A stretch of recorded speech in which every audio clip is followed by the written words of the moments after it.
ಹಂಗಲ್ಲ ಆಧಾರ್ ಕಾರ್ಡ್ ಇಟ್ಕೊಳ್ಳಿ.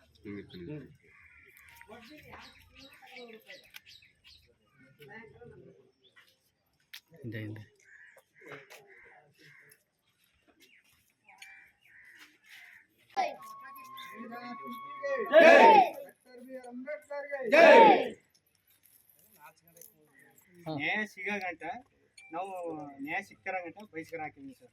ಅವರು ಅಧಿಕಾರಿಗಳು ಬಂದು ನಮ್ಗೆ ನ್ಯಾಯ ಕೊಡಿಸ್ಕೊಟ್ರೆ ಈಗಲೂ ನಾವು ಬಹಿಷ್ಕಾರ ಈಗ ಅಂಬೇಡ್ಕರ್ ನಾಮಫಲಕ ವಿಷಯವಾಗಿ ನಮ್ಮೂರಲ್ಲಿ 2 ಕೋಮಗೂ ಗಲಾಟೆ ಆಯಿತು. ನಾವು ಪಂಚಾಯತಿ ಪರ್ಮಿಷನ್ ತಗೊಂಡಿದ್ರು ಕೂಡ ನಮ್ಮ ಜನಾಂಗಕ್ಕೆ ಅನ್ಯಾಯ ಆಗಿದೆ. ಪರ್ಮಿಷನ್ ಕೊಟ್ಟಿದ್ರು ಕೂಡ ನಮ್ಮ ಅಂಬೇಡ್ಕರ್ ಬರೀ ರಸ್ತೆಗೆ ಹೆಸರು ನಾಮಫಲಕ ನೆಡೋಕ್ಕೋಸ್ಕರ ನಮ್ಮನ್ನ ತಡೆ ಮಾಡಿ ನಮ್ಮ ಬೀದಿಗೆಲ್ಲ ನುಗ್ಗಿ ಅವಮಾನ ಮಾಡಿ ಗಲಾಟೆ ಎಲ್ಲ ಮಾಡಿ ಭವನ ಹೊಡೆದಾಕಿದ್ದಾರೆ.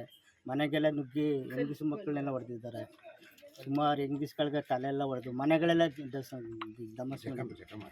ಆಗ ನಮ್ಮ ಪೊಲೀಸ್ ಇಲಾಖೆ ಆಗಲಿ ತಾಲೂಕು ಆಡಳಿತ ಆಗಲಿ ನಮಗೆ ಯಾವುದೂ ನ್ಯಾಯನೇ ಕೊಟ್ಟಿಲ್ಲ, ಹತ್ತಿರಕ್ಕೂ ಬಂದಿಲ್ಲ. ಇವಾಗ ಸ್ಥಳೀಯ ಶಾಸಕರು ಕೂಡ ನಮಗೆ ಯಾವುದೇ ರೀತಿಯ ಏನು ಬಂದು ಮಾತಾಡುವಿಲ್ಲ, ನಮ್ಮ ನೋಡೋಕ್ಕೂ ಬಂದಿಲ್ಲ. ಯಾವ ಶಾಸಕರು ಈ ಥರ ಅನ್ಯಾಯ ಆಗಿದೆ ನಮಗೆ.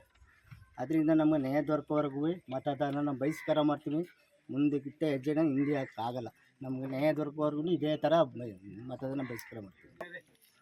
ಇವತ್ತು ನಮಗೆ ಜನವರಿ 26ನೇ ತಾರೀಕು ಏನು ನಮ್ಮೂರಲ್ಲಿ ಘರ್ಷಣೆ ಆಗಿತ್ತು, ಆ ವಿಚಾರವಾಗಿ 29 ತಾರೀಕಲ್ಲಿ ನಮ್ಮ ಬೀದಿಗೆ ಎಸ್ ಟಿ ನಾಯಕ ಜನಾಂಗದವರು ಪ್ರತಿಯೊಬ್ಬರು ಕೂಡ ನುಗ್ಗಿ ಮನೆಗಳನ್ನ ಜಖಮ್ ಮಾಡಿ ಗಾಡಿಗಳು ಸಿಚ್ಚಾಕಿ ಮತ್ತು ಎಲ್ಲರ ಮೇಲೆ ಹಲ್ಲೆ ಮಾಡೋದ್ರಿಂದ ಇವತ್ತು ಅಂಬೇಡ್ಕರ್ ಅವರ ಸಂವಿಧಾನ ಕೊಟ್ಟಂಥ ಓಟಿನ ಹಕ್ಕನ್ನು ನಾವು ಇವತ್ತು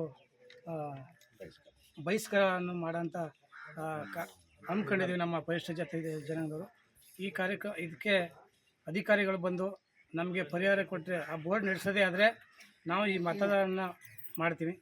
ಇಲ್ಲಾಂದರೆ ಇದನ್ನು ಸಂಪೂರ್ಣ ಬಹಿಷ್ಕಾರ, ಯಾವುದೇ ಎಲೆಕ್ಷನ್ ಬಂದರೂ ಕೂಡ ಇದನ್ನು ಬಹಿಷ್ಕಾರ ಮಾಡ್ತೀವಿ ಅಂತ ನಾವು ಒತ್ತಾಯ ಮಾಡ್ತಾಯಿದ್ದೀವಿ.